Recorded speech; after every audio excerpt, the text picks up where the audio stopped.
શ્રી ગણેશાય નમઃ. મિત્રો, આપની ચેનલ સ્પિરિચ્યુઅલ કરણમાં આપ સૌનું સ્વાગત છે. આ વિડીયોમાં આપણે સાંભળીશું અનંત ચૌદસની કથા. ભાદરવા માસની અજવાળી ચૌદસના દિવસે ભગવાન વિષ્ણુની કૃપા પ્રાપ્ત કરવા માટે આ વ્રત કરવામાં આવે છે. પ્રાતઃકાળે સ્નાન આદિથી પવિત્ર થઈ એક બાજોટ પર કેળાના પાનનો મંડપ બાંધવો અને ત્યારબાદ તાંબાનું જળ ભરેલો કુંભ મૂકવો અને તે કુંભ પર દુર્વાના બનાવેલા શેષનાગ મૂકી શ્રદ્ધાથી પૂજા કરવી અને ત્યારબાદ એક સૂતરનો દોરો લઈ તે દોરાને 14 ગાંઠો વાળી તે દોરો ડાબા હાથના કાઢે બાંધવો. વ્રતના દિવસે જાગરણ કરીને વિષ્ણુ ભગવાનનું ધ્યાન ધરવું, બ્રાહ્મણોને જમાડવા, ગાયનું દાન કરવું તેમજ કોરા વસ્ત્રનું દાન કરવું. આ વ્રત 14 વર્ષનું છે. અનંત ચૌદસની વાર્તા. પ્રાચીન કાળમાં પદ્મનગરમાં એક ભદ્રિક નામે એક બ્રાહ્મણ તેની ભદ્રા નામની પત્ની સાથે રહેતો હતો. સંતાનમાં એક પુત્રી હતી.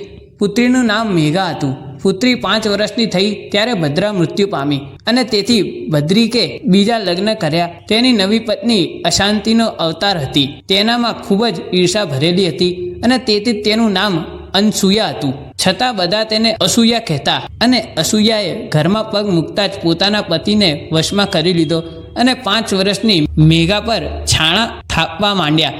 મેઘાના સાથે તો દુઃખના ઝાડવા ઉગ્યા. દિવસે કામનો ઢસરડો અને રાતે ઉજાગરો કરતી મેઘા મોટી થઈ.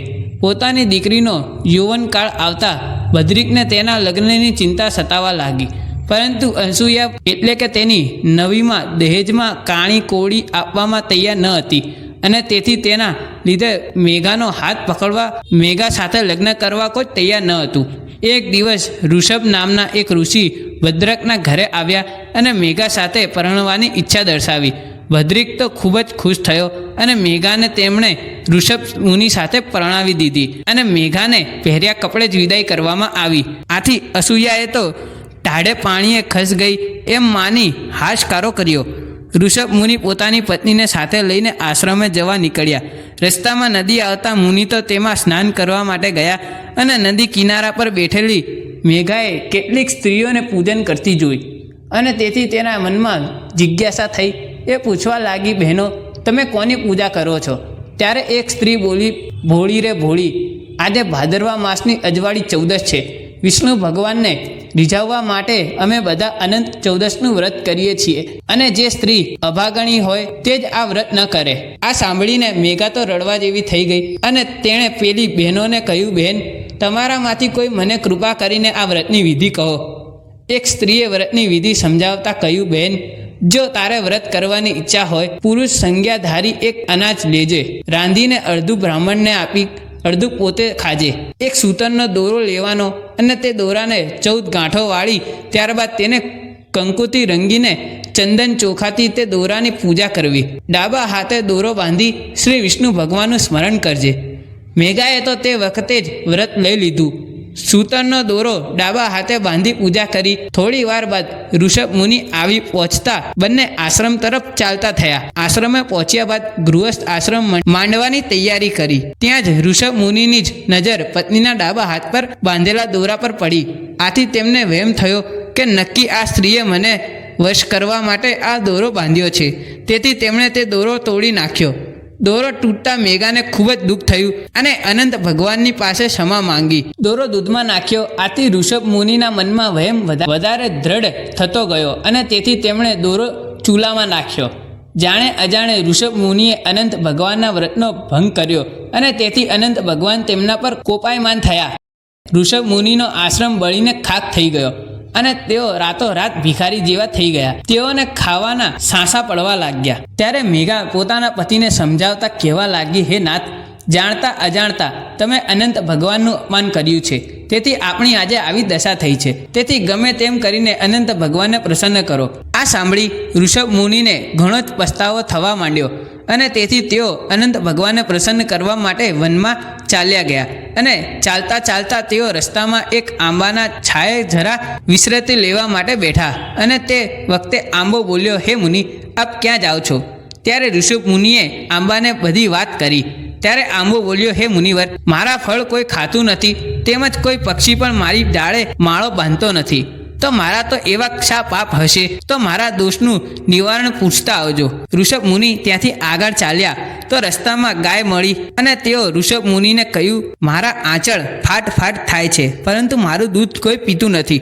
ઋષભ મુનિ તેને આશ્વાસન આપીને આગળ ચાલ્યા. ત્યાં રસ્તામાં એક બળદ મળ્યો. બળદે ઋષભ મુનિને કહ્યું કે તેને કોઈ ગાડે જોડતું ન હતું. ઋષભ મુનિએ તેને પણ આશ્વાસન આપ્યો અને આગળ વધ્યા. ત્યાં રસ્તામાં 2 તળાવ મળ્યા. તેનું પાણી કોઈ પીતું ન હતું. તેથી તેણે પણ ઋષભ મુનિને તેનું નિવારણ પૂછતા આવવા કહ્યું. ત્યાંથી આગળ જતા ગધેડો અને હાથી મળ્યા. એ બંને દુઃખી હતા. ઋષભ મુનિ બધાને આશ્વાસન આપી આગળ વધ્યા. વનમાં બધી જગ્યાએ અનંત ભગવાનની શોધ કરી, પણ ક્યાંય આગળ ભગવાનના દર્શન ન થયા. દિન બનીને જિંદગી જીવતા કરતાં મોત ભલું એવો વિચાર કરીને ગળે ફાંસો ખાવા તૈયાર થયા અને બરાબર એ જ સમયે એક બ્રાહ્મણ ફરતો ફરતો ત્યાં આવી ચડ્યો અને તેણે આત્મહત્યા ઘોર પાપ છે એમ ઋષભ મુનિને સમજાવ્યું. એમ તેમને દુઃખનું કારણ પૂછ્યું. ત્યારે ઋષભ મુનિએ તેમને જણાવ્યું કે હું રખડીને થાકી ગયો, પણ મને ક્યાંક અનંત ભગવાનના દર્શન થયા નથી, તેથી મારે મરી જવું જ છે. આથી હું આત્મહત્યા કરવા તૈયાર થયો છું.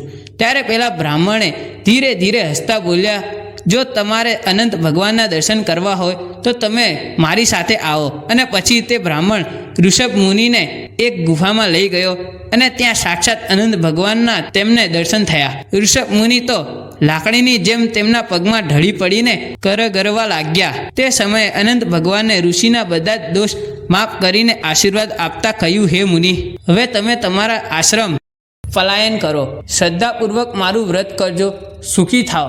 ઋષભ મુનિએ વ્રત કરવાનો સંકલ્પ કર્યો અને ત્યારબાદ રસ્તામાં જે સામા મળ્યા હતા એ બધાના દુઃખોનું નિવારણ પૂછ્યું. ત્યારે અનંત ભગવાનને કહ્યું, હે મુનિ, એ બધાને ગયા જન્મના પાપ નડે છે. આંબો ગયા ભાવમાં ખૂબ જ વિદ્વાન બ્રાહ્મણ હતો, પણ પોતાનું જ્ઞાન ઓછું થઈ જવાની બીકે કોઈને વિદ્યાનું દાન કર્યું ન હતું. તમે એ આંબાના ફળ તોડજો, તેથી તેનું દુઃખ દૂર થશે. ગાય પૃથ્વી હતી, બળદ ધર્મ હતો, તલાવડીઓ ગયા જન્મે બ્રાહ્મણીઓ હતી, પણ કોઈને કોઈ દિવસ દાન કર્યું નથી, તેથી આ જન્મે કોઈએ તેનું પાણી પીતું નથી. ગધેડો ક્રોધી માણસ હતો, હાથી અભિમાની રાજા હતો, અને જે બ્રાહ્મણ મળ્યો તે હું પોતે હતો. અને હવે તમે આશ્રમ તરફ પાછા ફરો. ઋષભ મુનિ અનંત ભગવાનનું મનમાં સ્મરણ કરતાં કરતાં ઘેર પાછા ફર્યા અને ભાદરવા માસની અજવાળી 14 આવતા બંને પતિ પત્નીએ અનંત 14નું વ્રત કર્યું. વ્રતના પ્રતાપે સમૃદ્ધિ વધી અને સમય જતાં એક જ્ઞાની પુત્રને જન્મ આપ્યો. હે અનંત પ્રભુ, તમે જેમ મેઘાને ફળ્યા, ઋષભ મુનિને ફળ્યા, તેમ વ્રત કરનાર સોને ફળજો. જય શ્રી અનંત ભગવાન.